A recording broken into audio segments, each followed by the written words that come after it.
नमस्कार दोस्तों, com classes में आप लोगों का बहुत बहुत हार्दिक स्वागत है। You are with Rahul Maurya और आज जो हम लोग पेपर डिस्कस करने वाले हैं ये है 2016 का टेट और वो भी प्राइमरी का पेपर है। क्लियर है? तो हम लोग स्टार्ट करते हैं अपने क्वेश्चन नंबर फर्स्ट से। आज आपको बहुत मजा आने वाला है। तो चलिए क्वेश्चन नंबर फर्स्ट जो क्वेश्चन नंबर 91 है वो क्या कह रहा है? कह रहा है 91 कह रहा है कि 40/33 और कह रहा है 21/22, 42/55 कह रहा है कल एलसीएम ज्ञात करो, लासा ज्ञात करो। ठीक है, क्या बताना है आपको? लासा ज्ञात करना है। तो आप एक बात बहुत बेहतर से जानते हैं, जब नॉमिनेटर अपॉन डिनॉमिनेटर यानी अंश अपॉन हर के रूप में लिखा होता है और हमें लासा या मासा निकालना होता है, तो लासा निकालना है तो अंश का लासा और क्या हो जाएगा? हर का मासा। तो बोलो अंश का लासा यानी 14, 21 और किसका निकालना है? 42 का हमें क्या निकालना है? एलसीएम निकालना है। तो हम लोग निकाल लेते हैं किसका? 14, 21 और किसका? 42 का। तो आप सबसे पहले ये देखो तीनों किस नंबर से कट रहे हैं? तो आप बोलोगे 7 से कट रहे हैं। 2 बार में 14, 7 3 21 और 7 6 42। क्लियर है? नंबर क्या बचा? 2 3 और 6। फिर हम लोग किससे काटेंगे? सभी किससे कट रहे हैं? फिर 2 से कट रहा है। एक बार में 2, 3 हो गया और 6 हो गया। 3 और 6 का कितना होगा? 6 ही होगा। तो 6 दूनी 12, 12 6 72, 12 7 कितना हो गया? 84। तो जो अंश का लासा आया वो कितना आया? 84 आया। और हर का जो मासा, हर का हम क्या निकालेंगे? मासा निकालेंगे। तो 33, 22 और 55 भाई सबसे कम डिफरेंस 11 का बन रहा है और 11 से सारे नंबर कट रहे हैं। तो हम इजिली कह सकते हैं कि इसका जो मासा होगा वो कितना होगा? 11 होगा। यानी 84/11 इस सवाल का क्या हो जाएगा? आंसर हो जाएगा। सॉरी, इसका मासा निकालना था, लासा नहीं निकालना था, मासा निकालना था। तो हम लोग एचसीएफ निकालेंगे, HCF। क्लियर है? लासा निकालना था। तो 14, 21 और 42 का लासा बोलो। 14 21 के बीच में 7 का डिफरेंस, तो कितना हो गया? 7 हो गया। क्लियर है? और अगर आप 33, 22 और 55 का अगर आप लासा निकालते हैं तो कितना हो जाएगा? 330 हो जाएगा। कितना होगा? 330 हो जाएगा। आप इसका एलसीएम निकाल लेना, 33, 22 और 55 का लासा तो कितना? 330। तो 7/330 इसका आंसर हो जाएगा। क्लियर है? चलिए हम लोग बढ़ते हैं नेक्स्ट क्वेश्चन की तरफ और आज का लेते हैं नेक्स्ट क्वेश्चन। 92 नंबर क्वेश्चन में क्या कह रहा है? 92 नंबर क्वेश्चन में कह रहा है कि 57 रुपया और कह रहा है 75 पैसा। कितना? 75 पैसा। पूछ रहा है किसके बराबर है ना? 75 पैसे का पैसे में मूल्य क्या है? तो पैसे में मूल्य तो आप बताओ कि 57 रुपया पैसे में कितना होगा? तो आप मुझे बताओ कि पैसे में इसको 100 से गुणा कर दो तो 5700 पैसा हो जाएगा। और ये 75 पैसा और है तो हम लोग जोड़ देंगे 75 पैसा और, तो कितना हो जाएगा? 5775 पैसा। इस सवाल का उत्तर हो जाएगा। तो जो 92 नंबर क्वेश्चन था कि 57 रुपया और 57 पैसा, 57 रुपया और 75 पैसा का पैसे में मूल्य क्या है? तो पैसे में मूल्य कितना है? 5775 पैसा। कितना? 5775 पैसा। तो इस तरह हम लोगों ने दो क्वेश्चन को इजीली सॉल्व कर लिया है। क्लियर? अब हम लोग बढ़ते हैं क्वेश्चन नंबर 3 की तरफ। क्वेश्चन नंबर 3 में क्या कह रहा है? क्वेश्चन नंबर 3 में कह रहा है कि 3 का पावर 99। कितना? 3 का पावर 99 माइनस 3 का पावर कितना? 50 के इकाई का अंक। क्या पूछ रहा है? यूनिट डिजिट पूछ रहा है, यानी इकाई का अंक पूछ रहा है। Is that clear? तो चलिए इसको हम लोग सॉल्व करते हैं। तो आप हमें बता 99 को अगर आप 4 से भाग दोगे तो कितना शेष बचेगा? 3 शेष बचेगा। तो हम लोग लिख लेते हैं 3 का पावर कितना हो गया भाई? 99 को आप 4 से भाग दोगे तो शेष कितना बचेगा? 3 बचेगा। 96 और 3 99, शेष बचा 3 माइनस 50 को तो 48 कट रहा है तो शेष कितना बचेगा? 2। तो 3 को पावर 2 ये हो गया 27 माइनस 3 कितना? 9। 27 की 9 घटाए कितना? 18। 18 की इकाई का अंक कितना होगा? 8 होगा। और 8 ही इस सवाल का उत्तर हो जाएगा। क्लियर है? 8 ही इस सवाल का उत्तर हो जाएगा। चलिए बढ़ते हैं नेक्स्ट क्वेश्चन की तरफ। नेक्स्ट क्वेश्चन क्या कह रहा है? देखो बहुत खूबसूरत सा सवाल है और इसको हम लोग सॉल्व करेंगे कि 138 के संपूरक का कोट पूरक पूछ रहा है। का कोट पूरक। क्लियर? तो संपूरक का कोट पूरक आप हमें बताओ। संपूरक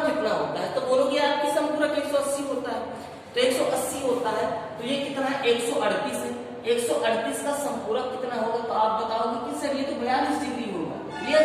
तो संपूरक कितना हुआ? 42 डिग्री।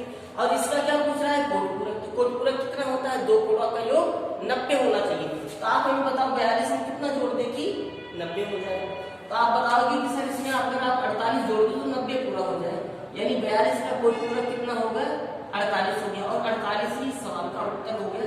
नहीं करना है हम लोग को θ1 θ+θ2 कुछ भी नहीं करना है, इसलिए इस क्वेश्चन को हम लोग सॉल्व कर सकते हैं। बोलो क्लियर है मेरे भाई? चलो आगे बढ़ते हैं। और आगे देखिए आपके सामने कितना खूबसूरत सा सवाल है। इस सवाल को हम लोग समझते हैं। चलिए, इस सवाल में एक चित्र बनाया हुआ है। चित्र क्या है? देखिए, ये इस चित्र में सबका अपना नाम दिया हुआ है। ये दिया है बी, ये दिया है ए, ये है सी, और ये है एक्स, और ये है वाई। सवाल में कह रहा है कि चित्र में X Y A B C का भुजा एसी के समांतर है, मतलब एसी भुजा के ये क्या है? समांतर है। तो अगर समांतर है तो आप एक बात अच्छे से समझ जाएंगे, आप ये समझ जाएंगे कि ये वाला जो ट्राइंगल है उस बड़े वाले ट्राइंगल के क्या है? समरूप है, एक जैसा रूप है। क्लियर है? समांतर जो त्रिभुज एबीसी को दो बराबर भागों में बांटता है, दो बराबर भागों में बांटता है, मतलब जितना क्षेत्रफल इसका होगा उतना ही क्षेत्रफल इसका होगा। तो बोलो छोटे वाले त्रिभुज का क्षेत्रफल कितना? 1।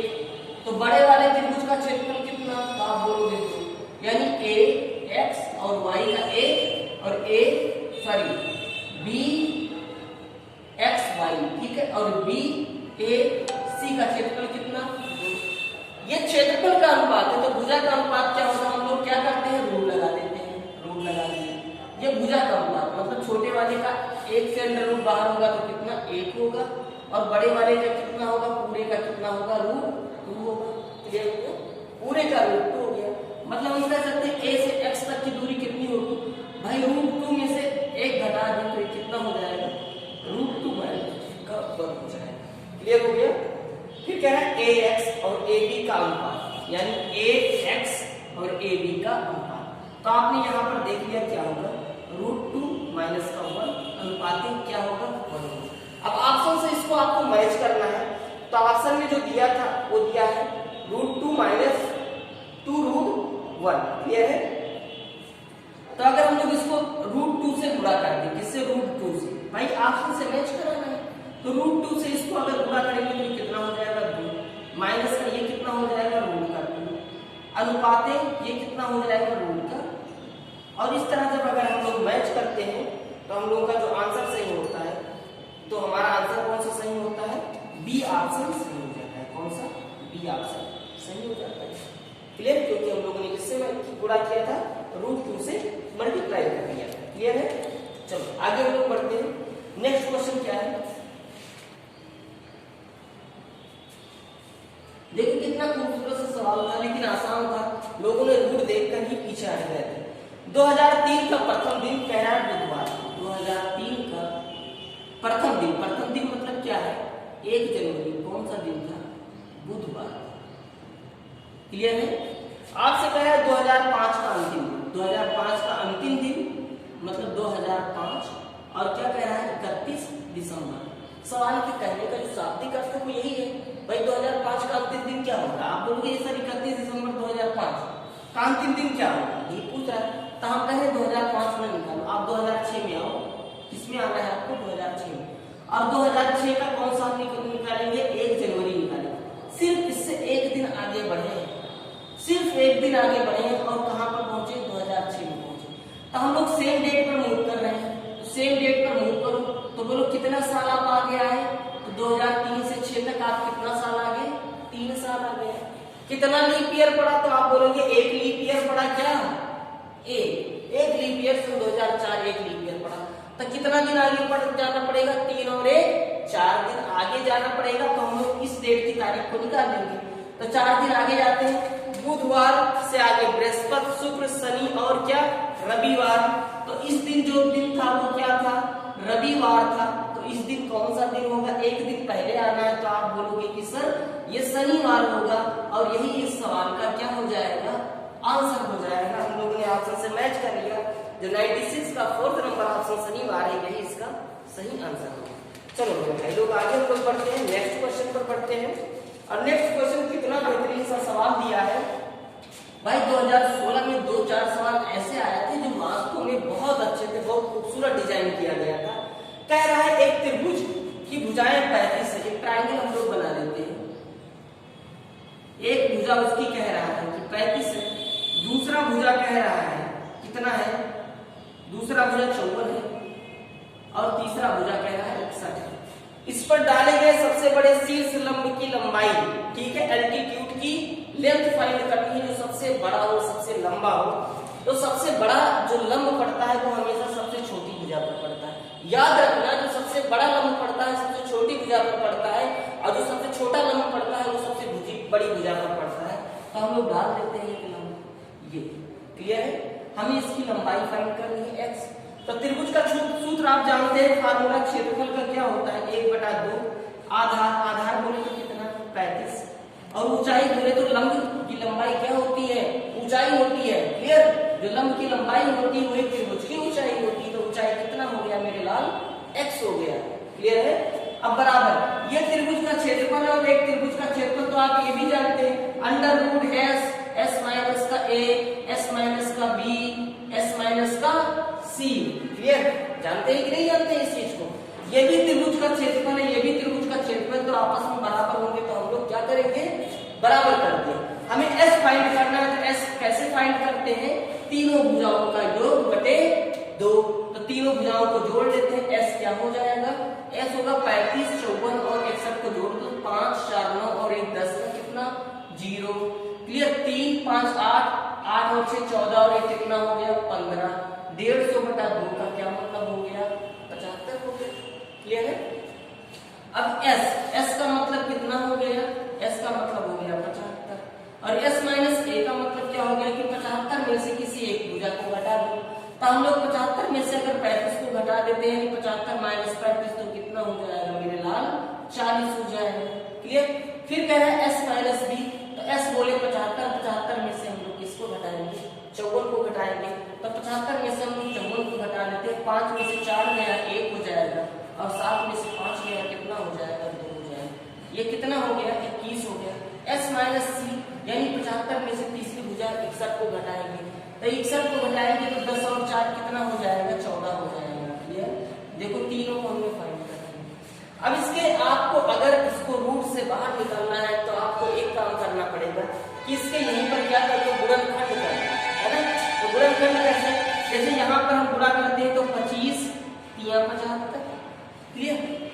4 दहामा 40 मतलब 4 गुणे 2 गुणे 5 हो गया, 4 गुणे 2 गुणे 5 45 हो गया। 21 का 7 गुणे कितना हो गया 3, 14 का 2 गुणे कितना हो गया 7। जिनके पेयर बनेंगे वही बाहर निकलेंगे, जिनका पेयर नहीं बनेगा वो रूट के अंदर ही रहेगा। तो कर लेते हैं पेयर बाहर। भाई 25 से कितना निकला 5 निकला, और क्या 4 से कितना बाहर निकला, 4 से आप बोलोगे कि 2 बाहर निकलेगा। और देखो 3 का एक पेयर बन गया, ये 3 का तो एक हमने 3 को निकाल लिया, एक 2 का पेयर बन गया तो एक हमने किसको निकाल लिया 2 को निकाल लिया। और कुछ बाहर है, ये देखो 7 का एक पेयर बन रहा है तो हमने एक 7 को निकाल लिया।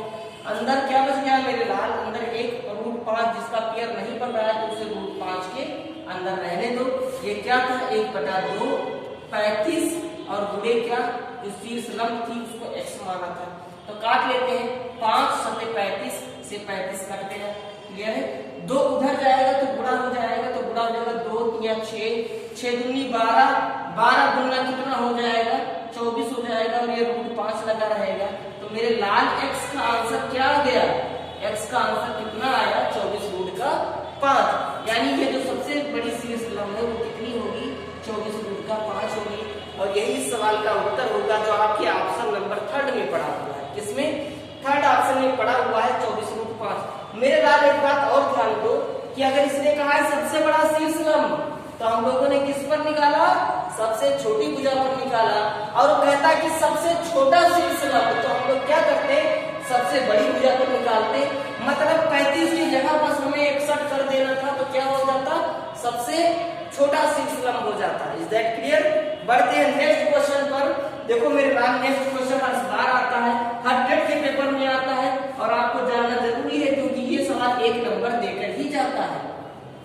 ये क्या कह रहा है, ये कह रहा है कि दो संख्याओं का योगफल, मेरे लाल आप मानो कि x है और y है, दो संख्याओं का योगफल कितना बता रहा है, कह रहा है योगफल 11 है और गुणनफल मतलब x और y कितना बता रहा है, 18 बता रहा है। कह रहा है इनकी व्युत्क्रमों का योग क्या होगा, व्युत्क्रमों का योग, तो मेरे लाल x का व्युत्क्रम क्या होगा, 1/x होगा और y का व्युत्क्रम क्या होगा, 1/y होगा। इनका योग आपसे पूछ रहा है, तो बोलो आप इसे जोड़ोगे तो आप ऐसे तो करोगे y प्लस का x अपान इन दोनों को पूरा कर दोगे तो क्या हो जाएगा xy।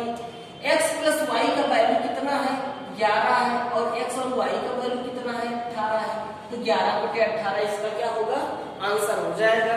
यानी हम लोग कह सकते हैं जो हमारा थर्ड ऑप्शन था इज दैट क्लियर आंसर, कितना सॉरी फोर्थ ऑप्शन था कितना, 11/18 इसका एकदम सही आंसर है। क्लियर, चलो आगे बढ़ते हैं, आगे बढ़ते हैं। अब देखो आगे कितना प्यारा सा सवाल दिया है, इसको हटा रहे हैं। आगे कह रहा है यदि निम्नलिखित में से कौन सी भिन्न सबसे बड़ी है, तो सबसे बड़ी भिन्न पूछ रहा है, वो कह रहा है 3/2 और 4/5, 5/6, ठीक है, और क्या कह रहा है 9/7। इनमें से सबसे बड़ी भिन्नता है, तो मेरे लाल देखो आपको तो आप ऐसे देखकर भी बता सकते हो, बोलोगे सर ये तो होगा नहीं सबसे बड़ी भिन्न क्योंकि इसका अंश छोटा है, इसका मान ही 1 से कम है, तो ये हम नहीं कर सकते, ये भी नहीं होगा इसका अंश छोटा है। अब बच्चे आपको 2 में पता करना है, तो 3/2 बड़ा होगा कि 9/7, क्योंकि क्या है दोनों के अंश ज्यादा है। अच्छा दोनों के अंश ज्यादा है, अंतर कितने का बन रहा है, 1 का बन रहा है, तो आप तो ऐसे ही बता सकते हो कि जो नंबर सबसे सॉरी इसमें 2 का बन रहा है, इसको चेक करना पड़ेगा। तो ऐसे क्रॉस मल्टीप्लाई करो, 3 सतह कितना 21 और 2 नवा कितना 18। क्लियर, तो आप हमें बताओ कि 21 बड़ा कि 18, तो आप बोलोगे 21 बड़ा, 21 बड़ा का मतलब कितना हो गया, 3/2 हो गया। अगर आप नहीं कर पा रहे हो मेरे प्यारे बच्चे, तो आप देखो आपको क्या करना है, आपको हर क्वेश्चन में अंश में अपने मन से 2 जीरो बढ़ा लेना है, ठीक है। आंसर तो आपका 3/2 हो गया, मैं आपको बता देता हूँ किस ऑप्शन में पड़ा हुआ है, ये ऑप्शन नंबर 3 में पड़ा हुआ है 3/2। लेकिन अगर आपको नहीं पता है तो आप ऐसे 2 जीरो बढ़ा लो, ऐसे 2 जीरो बढ़ा लो, क्लियर। अब भाग कर दो तब भी पता चल जाएगा, ये 2 से भाग करोगे इससे तो 66 आएगा आई थिंक, 2 छके 18, नहीं 2 से एक बार में 2 हो गया, 1 बचा 10, 2 पंचे 10 कितना आया 150। 5 को काटोगे तो 5 × 40 कितना आया 80 आया। 6 से काटो, शेष नहीं लिखना है, शेष को छोड़ दो, भूल जाओ, सीधा सीधा लिखो। 6 से काटो तो 6 × 8 = 48, 2 हो गया 20, 6 × 3 = 18, 83। 7 सही से काटो तो 7 × 8 = 7, 7 बचा 3, 2 हो गया 20, 7 दूनी 14 बचा 6 हो गया 7, 7 8 56, और जो 4 बच गया उसे छोड़ दो। आप मुझे बताओ मेरे लाल सबसे बड़ा क्या दिख रहा है आपको, आप बोलोगे 150, तो नंबर कौन सा 300/2 का मतलब हो गया कितना 3/2, इस सवाल का सबसे बड़ी भिन्न थी। क्लियर हुआ, चलो आगे बढ़ते हैं, आगे बढ़ते हैं, हटा रहे हैं इस क्वेश्चन को। मेरे प्यारे बच्चे ये भी सवाल बहुत बार पूछा गया है, एक नंबर दिया है 31 और आगे x है और आगे 5 है, मतलब 3100 कुछ था, ठीक है। ये कह रहा है कि 9 से कटना है, 9 से क्या है पूरी तरह विभाजित है, पूरी तरह कट रहा है।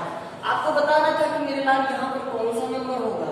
अच्छा 9 से कटने का रूल क्या है कि सभी अंकों का योग 9 से कटना चाहिए, 3 और 1 4, 4 और 5 कितना हो गया 9, 9 तो 9 से कट जाएगा। अब बताओ बचा कितना 0, 0 में क्या जोड़ेंगे नंबर कट जाए 9 से, तो आप बोलोगे सर जब तक 9 नहीं जोड़ेंगे तब तक नहीं होगा अपना काम, ठीक है। यानी 9 जोड़ना पड़ेगा, तो x के प्लेस पर क्या आएगा 9 आएगा, x के प्लेस पर 9 आएगा, तो अपना जो आंसर 4 होगा वो एकदम करेक्ट आंसर होगा। क्लियर, यानी x की जगह क्या 9 लिखेंगे तभी वो नंबर 9 से कट सकता है। चलो आगे बढ़ते हैं, देखो कितना खूबसूरत सा सवाल दिया है, बस आपका दिमाग कंफ्यूज करने के लिए दे दिया है। 102 नंबर क्वेश्चन को देखते हैं, बहुत प्यारा सा सवाल है।